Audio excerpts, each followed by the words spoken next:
Hey now guys, good morning. Oh, this is not the way to start a video. So early in the morning, I just woke up and I'm in my jammies and my robe. But I wanted to at least talk about Sergeant Fury Volume 2, Berlin Breakout, which I finished last night. And oh my God, guys, what... I really don't know how I got through this. I go on and on about how much Stan Lee is like a terrible writer, or at least just a loquacious writer, somebody who talks a lot, very verbose, has a lot to say for his characters, and has to fill every freaking panel with dialogue upon dialogue. This is, in the 60s. Man, how wrong I was, guys. Roy Thomas, little Roy the Boy Thomas, his protege, Stan Lee's protege, takes over Sergeant Fury and the Howling Commandos by issue 29. And I don't know what happened. Like, one minute, Stan Lee still writes a lot of meaningless, worthless dialogue, but it felt quick. Like, there was like a quick, there was a lot of dialogue, but the issues I was able to read within a good 30 minutes. By the time Roy Thomas comes along, guys, it literally takes me 1 hour, maybe 45 minutes to an hour, to read one issue from 29 to the end of this volume, which is 36, including Sergeant Fury Annual 2. I almost gave up, guys. My brain was like breaking down. I couldn't read the words. I couldn't get through it. I had to like stop and take breaks and pause because my brain just could not comprehend what my mouth was saying. Because I like to read out loud. I don't know how you guys like to read epics, but I like to read out loud. I like to do the character voices. I like to, because for some reason my brain, I can't process quietly. So I have to find like a nice corner somewhere at a coffee house, at home, on the train, on the subway train. I mean, there's always distractions. I mean, whether it's nice and quiet, like right now, or it's loud and noisy, my brain is always actively working, just thinking about stuff, on top of trying to read these epics. So guys, it is not easy for me to read an epic. Even though I'm able to bang them out maybe 1, 2, 3 days, it's hard. It's a lot. But that aside, guys, what I'm trying to say is that Roy Thomas's writing doesn't help here at all. I know Roy Thomas does get much better later on with like the Kree-Skrull War, with his stuff later on in the 70s and the 80s. I do like Roy Thomas as a writer, but here in this volume in particular, he really, I wonder if Roy Thomas really did write these stories, and if maybe Stan Lee continued to write them but let Roy take the credit while Stan remained as the editor. Stan Lee was the editor and the writer at this time, and then around 1966 he decided to give all the jobs to Roy Thomas, Avengers, X-Men, Sergeant Fury, because he wanted to concentrate on editing. But if you read these stories, guys, you would think Stan Lee is still writing these stories. The problem I found, and I noticed this with X-Men around the same time, around 1966, is that the panels changed. They shoved in a lot more panels and a lot more dialogue into these stories. I'm just gonna show it's just wall-to-wall panels and dialogue in every page and in every issue. You got your splash page, which is really cool. It sets the story. A lot of the covers are very good. The Sergeant Fury looking pretty buff and raw and stuff, and it looks cool. But man, oh man, guys, it is just wall-to-wall dialogue and balloons, and unfortunately, it's a lot of filler. There's a lot of meaningless, worthless dialogue, a lot of wisecracks, a lot of jokes. The first volume was actually pretty good. It had all that, but I felt that there were a lot of issues and stories there that really mattered. The court-martial of Nick Fury in issue 7, the racist bigot soldier in issue 6,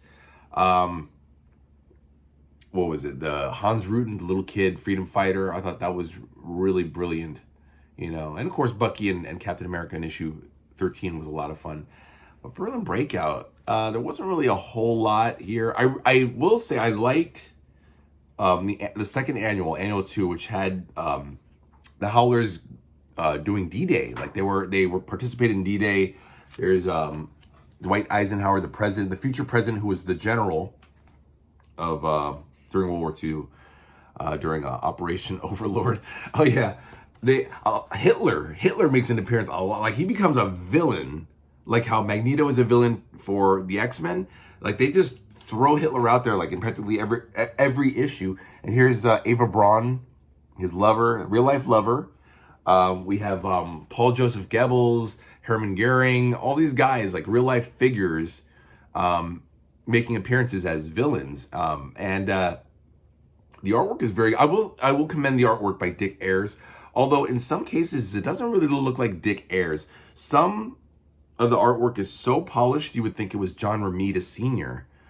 Doing the artwork. Let me see. Yeah, like look at this. Like this, I don't know if you guys can see it properly, but this looks way too polished. For example, Nick Fury's face just looks very much like something John Romita would have done. It's too clean, which I like though. I mean, it's very nice.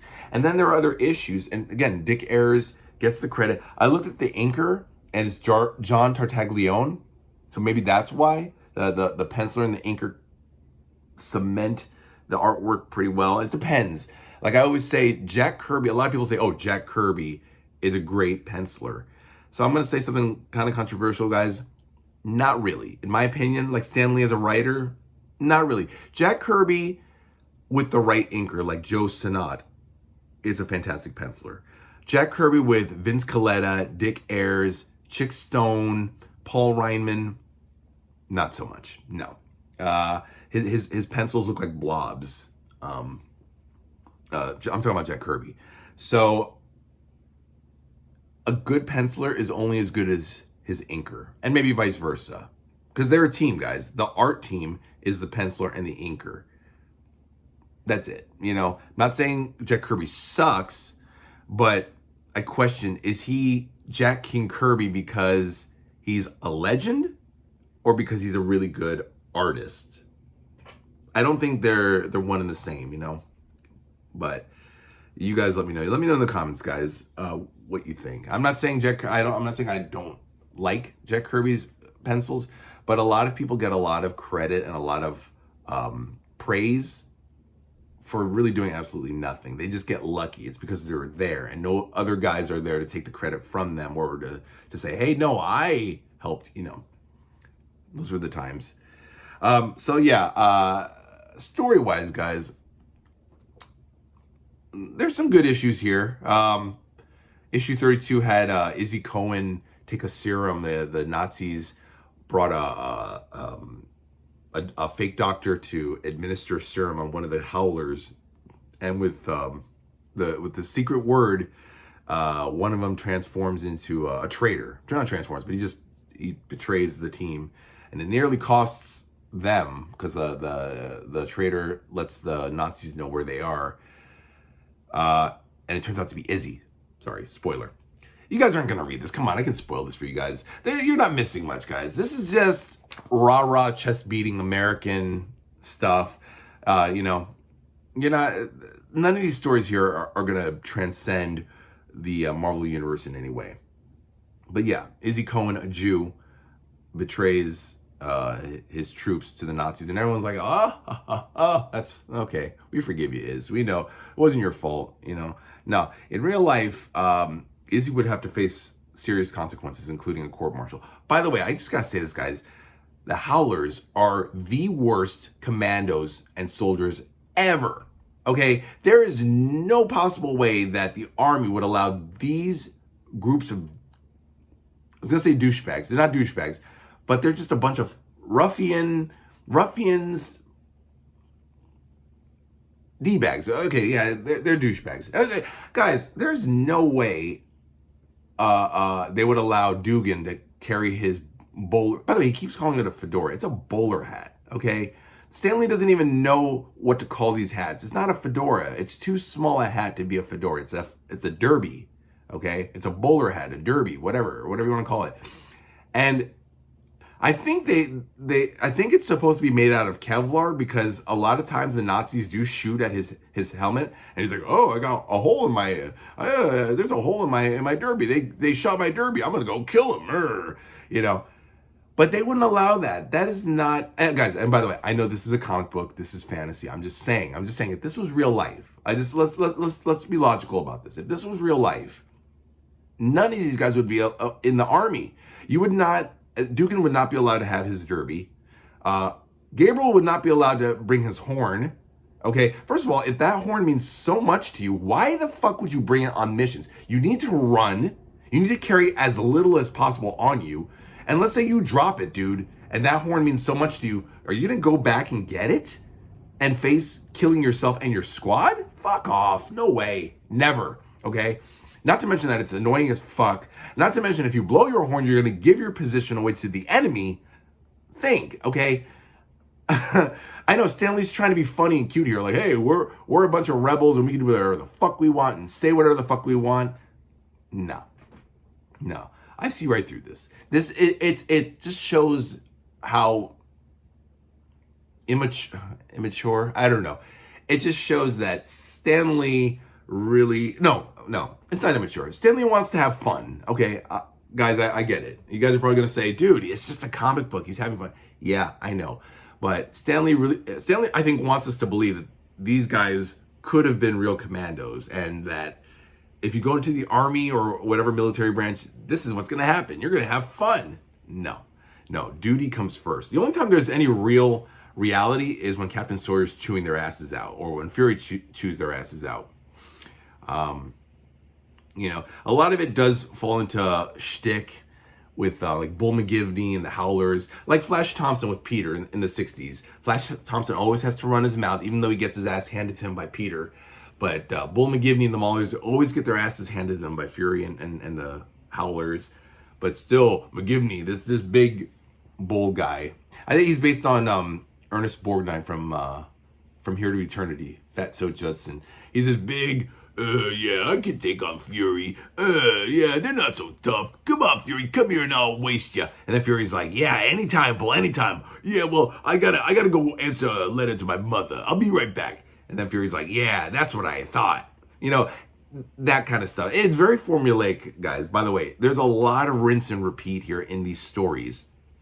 God, that example with Bull McGivney and the Maulers wanting to fight, but then they back away. And Fury's like, yeah, that's what I thought. Or, gee, I hope we, Reb, I wish we had time to play some poker. And then, of course, Dugan or Gabe has to say, well, gee, you fleeced me for the last 3 months of pay. And, you know, or Izzy. Like, everybody has to make a comment whenever they talk about poker that they still owe 3 months pay to Reb, to Ralston, whatever. And, you know, guys, it's not good. I'll say that's a negative, because it's too much of the same thing every issue. Every now and then there's glimmers of ingenuity. There's something refreshing that you see. The very last issue, when they go to Switzerland, they show a lot of beautiful mountains, like right over here. You know, just it's a small panel, but they make comments about you know, the mountainside, or there's some death-defying thing. You know, they're going through a tunnel here with the mountains. Oh yeah, Koenig, I forgot, I should mention that. Yeah, like the train passes here. It's little stuff, you know, but they give you an idea of the location and Europe, you know, train rides and fighting these Nazis. It's really cool. It's like anything that you've seen in Indiana Jones or The Great Escape or any of these World War II movies. I mean, and that's, I think, what this was based on. The Great Escape may have influenced Sergeant Fury. This came before Hogan's Heroes, but I'm sure Hogan's Hero came out, what, 1965, 66? You know, and this is 65, 66 when this book came out, volume 2. So while Sergeant Fury came out first, I'm sure Stan Lee looked at Hogan's Heroes and like, aha, that's what we need to do. Yeah, that's good. That's good stuff. Yeah. And of course there was, what was it? The Dirty Dozen, which came out in 1967. So this is still before that, but I'm sure Stan Lee and Roy Thomas were like, oh my God, inspiration, because we're so devoid of original thought and ideas, because we have everybody repeating the same shit over and over. You know, it's a lot to take, guys. But oh yeah, Eric Koenig, who made his first appearance in issue 27, is in this volume. And he officially joins in issue 35. It's really cool because the Howlers are left behind and get captured by the Nazis in Greece, and then get sent to Berlin to be publicly... No, I'm sorry. Actually, I think it was 33. No. Issue 33. 33, because then in 35, they get rescued. Issue 33 has them getting captured, and Fury's just like, fuck, I fucked up, and I'm going back. So then he has to take Eric Koenig, who was a Nazi, who eventually becomes a Howler, and eventually becomes a member of S.H.I.E.L.D., Bull McGivney, and one of his guys, Ricketts, to help him. Which I think was cool that they put Bull in, because we have an opportunity to, as is always the case, your bully could always become your best friend. I've had that in my life a lot. Guys who have been mean to me and rude to me, it turns out they're actually really cool guys, but they don't understand you, and you don't understand them. So we have our preconceived notions and thoughts that a bully is my enemy, and that's that.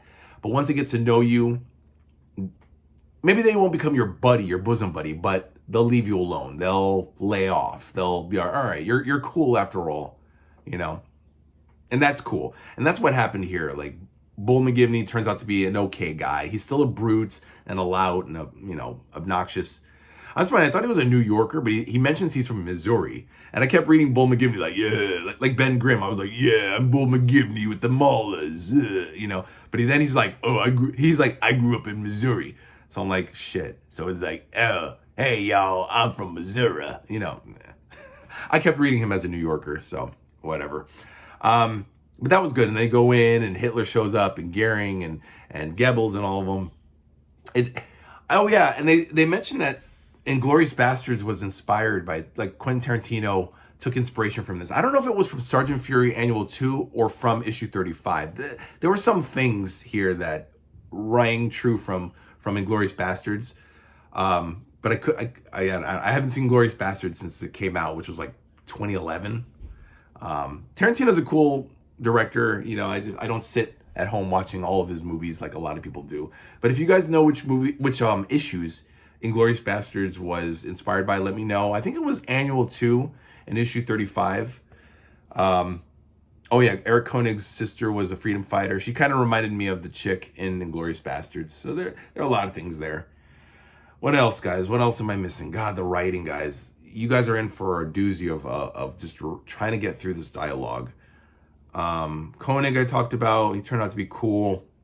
I love the covers, though. The covers I will give praise. Like, they really... Like, you really wonder, this is it. Like, this is where they surrender, right? Issue 30. Oh yeah. They fight the Italians, too. Like, it's either they fight the Nazis, the fascists in Italy, or the Japanese. You know, those are their three options, you know. But pretty much they're, like, in every battle, too. The Battle of the Bulge. They don't show it here. Oh, the battle... Let me finish this. The Battle of the Bulge, D-Day... they're in the Okinawa. I'm surprised they haven't done a Guadalcanal issue with the Howlers. Here's something funny, guys. Oh yeah, issue 30 where they supposedly surrender. This chick right here is an Italian resistance fighter named Sophia. Sophia, right? Those of you guys who don't know, let me skip to the end. Yeah, see, Sophia, right? She's very pretty. For all you young kids out there who don't know her, she was very popular in the 1960s in movies. Okay, so Dino finds out he has a cousin in Italy here, and he's like, oh, I'm glad you and I aren't cousins. She's like, well, what do you mean by that? She's like, well, I'll let you know after the war's over. Meaning he wants to fuck her. He's glad that they're not kissing cousins, or no, that they're not blood cousins, because that way they can fuck. I like the subtle forwardness of the guys. Like, Stanley really wants this, or actually Roy Thomas wrote this by this time.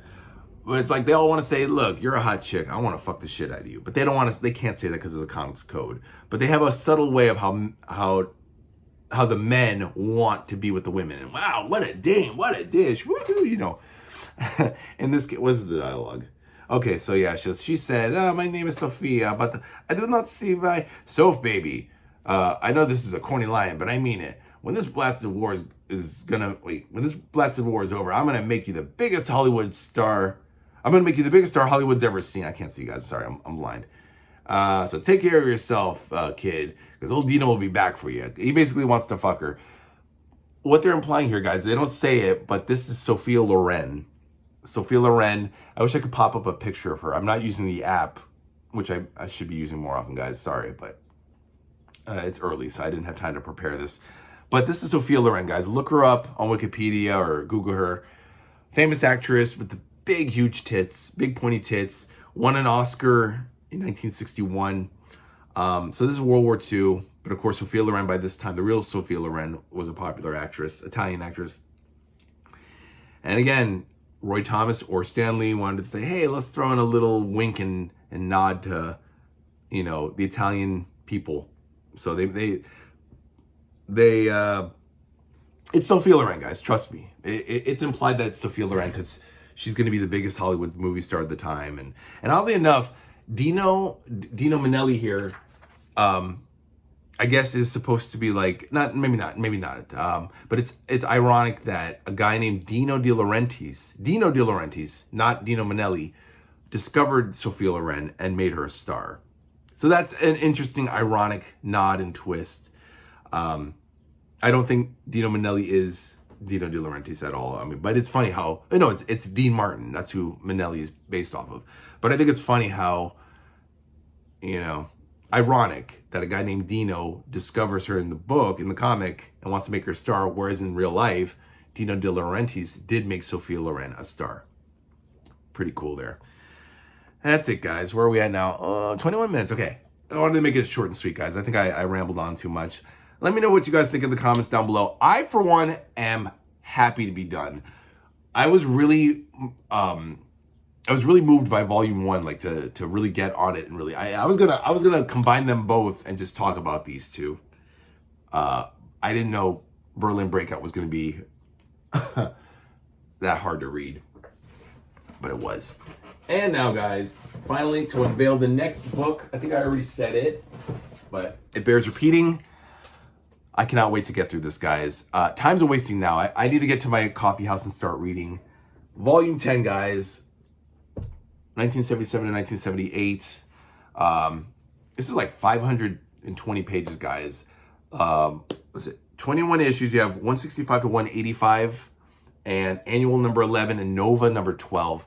They included annual number 12, but it's only a cover, and like the front page is different, but the rest of it is reprints. So I had to adjust it on Wikipedia because it didn't. There's no sense in adding number 12, annual number 12. It's mentioned in the table of contents, oddly enough, as if it's something, but it's not mentioned in the back cover. So I go by this, like this is the real content.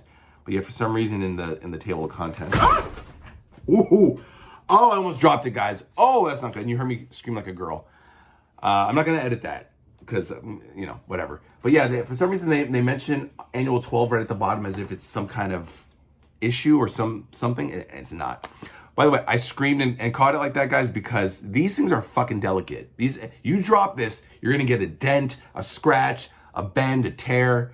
One thing I don't like about epics, I just have to say, guys, is that they are very weak. Be very careful not to drop these, guys, because then you're faced with an ugly bang or ding. And I, for one, want these to be clean, especially this. This just came out a couple weeks ago, and I haven't even read it yet. If I buy a book that's old, you know, yeah, I can imagine it's probably messed up. But Butterfingers, guys, be very careful how you handle your epics. And I may do a video about that in the future. But yeah, guys, it's really cool. We have Len Wein, Marv Wolfman, and Ross Andrew. Punisher comes back. You know, sorry guys, I wish I could show you all these issues, but I spent too much time talking about Berlin Breakout. When I finish this, probably in about two days from now, I'm gonna destroy and devour this book, reading it quickly, and then we'll talk about it some more. All right, guys, have a good day, guys. Enjoy your weekend, and I'll see you next time. Bye now.